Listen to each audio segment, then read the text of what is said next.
comment about the consumer. This is the biggest disconnect that I certainly have experienced in my 3 decades of building Capital One between what we see in the in the economy itself and the actual performance of the consumer, especially from a credit point of view.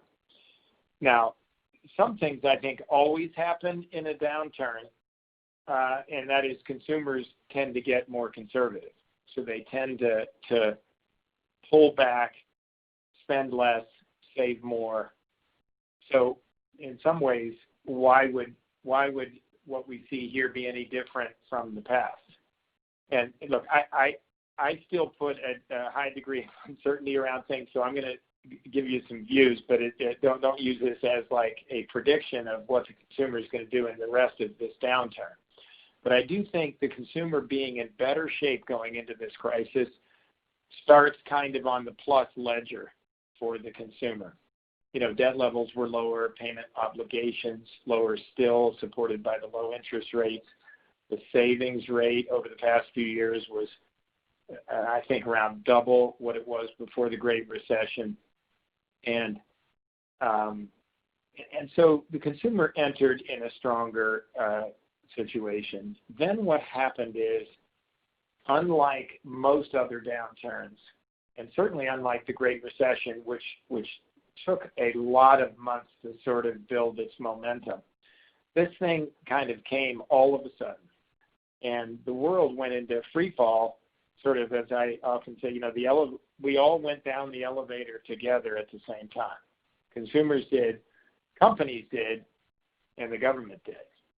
And so that I think the reaction by the consumers was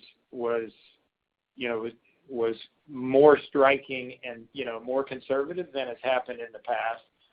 So they're spending less, saving more, paying down debt, and I think it's amplified relative to the past. Then overlay on top of this, of course, that the swift and unprecedented government stimulus and the widespread forbearance programs across the banking industry were both, much greater and much swifter than occurred in the past. And so, the cumulative impact to consumer balance sheets of lower wages offsetting government support and lower spending, is, some of these effects by their conservatism and some of the benefits that they were granted by external parties has added up to a positive net consumer sort of savings effect of over $1 trillion, or about $10,000 per household. And, obviously, the impact across individual consumers and households is highly variable. But we now have the expiration of the expanded unemployment benefit. That's a blow to many millions of unemployed Americans. I think what we're dealing with is a accumulation of benefits that the consumer has had during this downturn, such that when suddenly the stimulus was kind of shut off, we didn't see our credit metrics suddenly skyrocket to worse places. I think the consumer is working through some of that cumulative that has built up. But I think that, we still have to look at, we're talking about electrifying economic numbers, awful lot of job losses, now a lot more of them being more permanent, and the government stimulus at this point not having been renewed. So I think it's just a matter of time before, that this thing could reverse itself in a significant way.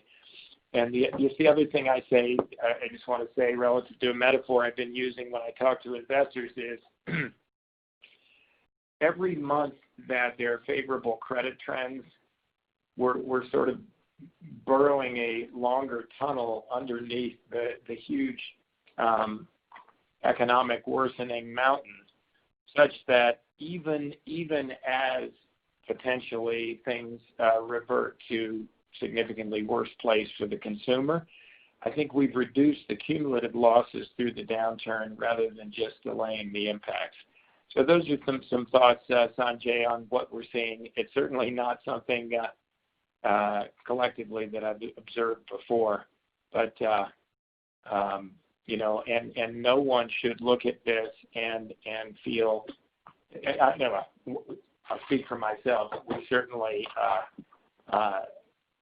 we feel really good about the performance we're seeing, but we feel quite cautious about what could happen.